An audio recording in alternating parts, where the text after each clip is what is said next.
మరొకసారి ధన్యవాదాలు. మనందరికీ తెలుసు, మన పెద్ద అయిన అజాత శత్రువు ప్రొద్దుటూరు నియోజకవర్గ శాసనసభ్యులు శ్రీ నంద్యాల వరదరెడ్డి గారిని ప్రసంగించవలసిందిగా ఆహ్వానిస్తున్నాను. అందరికీ నమస్కారం అమ్మా. ప్రతి ఒక్కరికి వచ్చిన వాళ్ళందరికీ గౌరవనీయులు మన రాష్ట్ర ఆరోగ్య శాఖ మంత్రి సత్యకుమార్ గారు, మా మిత్రుడు జమ్మలమడుగు ఎమ్మెల్యే ఆదినారాయణ రెడ్డి గారు, చీఫ్ విప్ గారు, మరి మన జిల్లా కలెక్టరు చెరుకూరు శ్రీధర్ గారు, డిఎస్పీ గారు, ఆర్డీఓ గారు, ఇంకా వేదిక మీద ఉన్న రాజకీయ ప్రముఖులకు ప్రతి ఒక్కరికి పేరు పేరున నమస్కారాలు తెలియజేస్తున్నాం.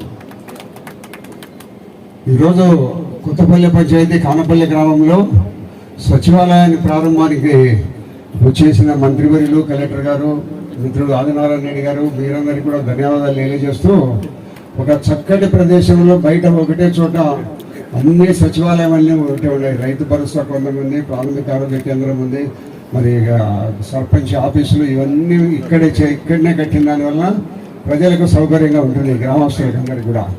అన్ని గ్రామాల్లో సచివాలయాలు ఉన్నాయి. ఇక్కడ కూడా గ్రామ సచివాలయం కొంత లేటుగా అయినా కూడా మా కలెక్టర్ గారు చెప్పినారు, చాలా చక్కగా కట్టినారు బిల్డింగ్ అని. మరి చక్కగా కట్టిన బిల్డింగ్ మరి శివచంద్రారెడ్డి గారికి ధన్యవాదాలు తెలియజేస్తూ, నేను శివచంద్రారెడ్డి పేరు ఈ కొత్తపల్లి సర్పంచ్గా ఆయన పేరు మర్చిపోవడం జరిగింది. ఈరోజు మేము ఇక్కడికి వచ్చేదానికి అంతటి కారణం ఆయన. ఈ కానపల్లి గ్రామంలో ఒక మంచి బిల్డింగులు కట్టించి గౌరవ మంత్రివర్యులతోనే ప్రారంభోత్సవం చేయాలని చాలా కాలం నుంచి తయారైనప్పటికీ కూడా మంత్రి గారి డేట్ కోసము ఇంతకాలం ఆగి ఉండడం జరిగింది. కాబట్టి మీరందరూ కూడా గత ఎన్నికల్లో ఒక దుర్మార్గమైన ప్రభుత్వాన్ని పోగొట్టి ఎన్డీఏ కూటమైన ఒక మంచి ప్రభుత్వాన్ని తెచ్చిన దానివల్ల ఈ డెవలప్మెంట్ కార్యక్రమాలన్నీ కూడా జరుగుతున్నాయి. ఇప్పుడు కాక ఈ కలెక్టర్ గారు చెప్పినారు, మంత్రి గారు కూడా చెప్తారు, ఈ రాష్ట్రము అన్ని రకాల అభివృద్ధి చెందుతుంది, సర్వోన్నత అభివృద్ధి చెందుతుంది అనేది మీకు అందరికీ తెలియజేస్తూ, మీరు ఒక మంచి నిర్ణయం తీసుకున్నారు. ఒక దుర్మార్గమైన ప్రభుత్వాన్ని తల్లికి చెల్లికి తో కూడా మాట్లాడని దుర్మార్గుని మీరు ఓడించి ఎన్డీఏ కూటమిని మీరు గెలిపించిన దానివల్ల ఈ అభివృద్ధి కార్యక్రమాలన్నీ ఇక్కడ జరుగుతున్నాయి అనేది మీకు అందరికీ తెలుసు. కాబట్టి మేమందరం కూడా నిరంతరం ప్రజల్లో ఉంటూ మరి అన్ని ప్రాంతాలు, గ్రామీణ ప్రాంతాలన్నీ కూడా అభివృద్ధి చెందడానికి మేమందరం నిరంతరం ప్రయత్నం చేస్తాం. ఈ ప్రభుత్వం నేను ఇప్పుడు 6వసారి ఎమ్మెల్యేగా నన్ను ఎన్నుకున్నారు. ఈ రాజుపాలెం మండలం కానీ, పొద్దుటూరు మండలం కానీ ఎక్కడ కూడా ఒక్క కంకర్ రోడ్డు రాకుండా మొత్తం తార్ రోడ్లు వేసినాం. ప్రతి ఊరికి, ఈ ఊరు నుంచి పోతే ఈ ఊరికి పోకుండా ఇంకొక ఊరికి ఆ రోజు చేసిన తార్ రోడ్లు ఇవన్నీ తప్పక ఈ మధ్యన ఈ 5 సంవత్సరాలలో ఒక్క అభివృద్ధి కార్యక్రమం జరిగింది లేదు. కాబట్టి మీరందరూ కూడా మంచి ఆలోచన నిర్ణయంతో ఈ దుర్మార్గమైన ప్రభుత్వాన్ని పోగొట్టి మీరు మంచి ప్రభుత్వాన్ని తీసుకొచ్చుకున్నారు. కాబట్టి అభివృద్ధి నిరంతరము పరుగులు తీస్తుందని మీకు తెలియజేస్తూ, మరి మా జిల్లా కలెక్టరు, మంత్రి గారు, మరి అంటే మా తోటి మిత్రుడు ఆదినారాయణ రెడ్డి గారు అందరూ కలిసి అభివృద్ధి కార్యక్రమాలు జిల్లాకు తీసుకొచ్చే విషయంలో మేమందరం గౌరవ ముఖ్యమంత్రి గారితో మాట్లాడి జిల్లాకు రావాల్సిన అన్ని సమస్యలు కూడా అందరం ఐక్యతగా మేము మాట్లాడి జిల్లాకు అన్ని అభివృద్ధి కార్యక్రమాలు వచ్చేదానికి తప్పకుండా ప్రయత్నం చేస్తాం. మరి ప్రభుత్వం, ఈ ప్రభుత్వం మీరు ఎన్నుకున్న ప్రభుత్వం, ఈ తెలుగుదేశం ప్రభుత్వం చంద్రబాబు నాయుడు గారిని రాష్ట్రంలో 175 అసెంబ్లీ స్థానాలు ఉంటే కూటమికి 164 స్థానాలు వచ్చినాయి. 11 స్థానాలు ఆయనకు వచ్చినాయి.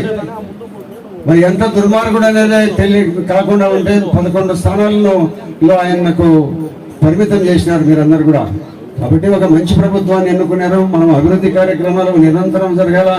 ఈ అభివృద్ధి కార్యక్రమాలు చేసే దాంట్లో చంద్రబాబు నాయుడు గారికి ధీటైన వ్యక్తి ఎవరు ఈ భారతదేశంలో లేరు. ఇప్పుడు 4వసారి ముఖ్యమంత్రి.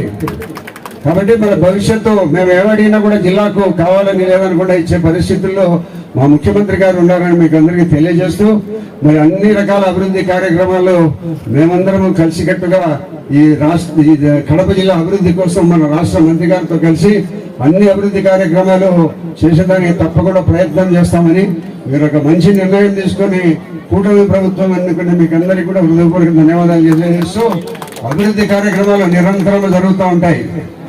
ఈ రోజు ఈ అభివృద్ధి అయిందని మనం తృప్తిపడాల్సిన అవసరం లే. ప్రపంచ దేశాలలో ఉందా, అమెరికాలో కూడా అభివృద్ధి తక్కువ ఉంది. ఒకటి చేస్తా అంటే పోతే ఒకటి చేస్తా అంటే అభివృద్ధి అనేది నిరంతరం జరిగే ఒక ప్రక్రియ. కాబట్టి మీరందరూ కూడా మనం ఆధునిక నాగరికత వైపు మనం దేశం ముందుకు పోతా ఉంది. అతి త్వరలోనే భారతదేశం ప్రపంచ దేశంలోనే ఒక గొప్ప దేశంగా ఉండబోతుందని కూడా మీకు అందరికీ తెలియజేస్తూ ఈ సమావేశానికి వచ్చిన మీకు అందరికీ ప్రతి ఒక్కరికి కూడా హృదయపూర్వక ధన్యవాదాలు చేస్తూ ఈ కాల విషయం చెప్పినారు. కాల విషయంలో కలెక్టర్ గారి దృష్టిలో ఉంది. ఈ కాలువ అనేది పూర్వం ప్రొద్దుటూరులో ఇరిగేషన్ కెనాల్స్ ఇవన్నీ కూడా మడుగు కాలువ అయితేనేమి, కొత్తపల్లి కాలువ అయితేనేమి, దర్శనపల్లి కాలువ, ప్రొద్దుటూరు కాలువ, ఈ కాలువలన్నీ కూడా పెన్నా నది నుంచి నీళ్లు దిగువకు దానింతకయ్యే కాలువలో పారుకుంటూ వచ్చి ఈ కానపల్లె, కొత్తపల్లె ఈ పల్లెలన్నీ వ్యవసాయం చేస్తా ఉన్నాం. మీకు కూడా తెలిసి పెద్దవాళ్ళకి ఇక్కడ ఉన్న వాళ్ళందరికీ కూడా. కాబట్టి ఇప్పుడు ఆ కాలువలన్నీ ఇరిగేషన్ కాలువలన్నీ ప్రొద్దుటూరు పట్టణం పెరిగిపోయే కొద్దీ మురికి కాలువలు అయిపోయినాయి. ఆ మురికి కాలువల నీళ్లు ప్రొద్దుటూరులో ఉండబడిన 4 కాలువల నీళ్లు మడూరు కాలువలోకి వస్తే మడూరు కాలువల నీళ్ళన్నీ కూడా ఈ ప్రాంతంలో కానపల్లె మీదుగా ఇట్లా పోతా ఉన్నాయి. కాబట్టి ఇది ఒక అసౌకర్యమైంది. మీకు ఇక్కడ చాలా కాలం నుంచి దీన్ని అభివృద్ధి చేయాలని దాంట్లో కొంతవరకు మేము ముందుకు పోయినాము. ఇది ఒక కన్సల్టెన్సీ కూడా ఇచ్చినాము. ఈ కన్సల్టెన్సీ వాళ్ళు రిపోర్ట్ తయారు చేసి ఇచ్చిన వెంటనే ప్రభుత్వంతో మాట్లాడి 4 కాలువలు తయారు చేసి భవిష్యత్తులో కానపల్లెకు ఇటువంటి నీరు రాకుండా చూసేదానికి తప్పకుండా ప్రయత్నం చేస్తామని మీకు అందరికీ తెలియజేస్తూ, మరి సర్పంచ్ గారు ఎన్నో అభివృద్ధి కార్యక్రమాలు చేయడం జరిగింది.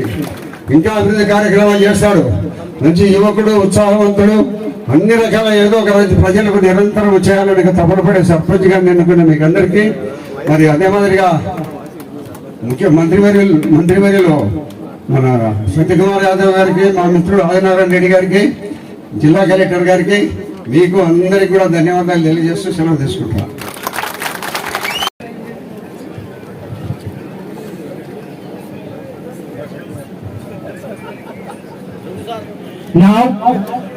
ఇక అందరం ఎదురు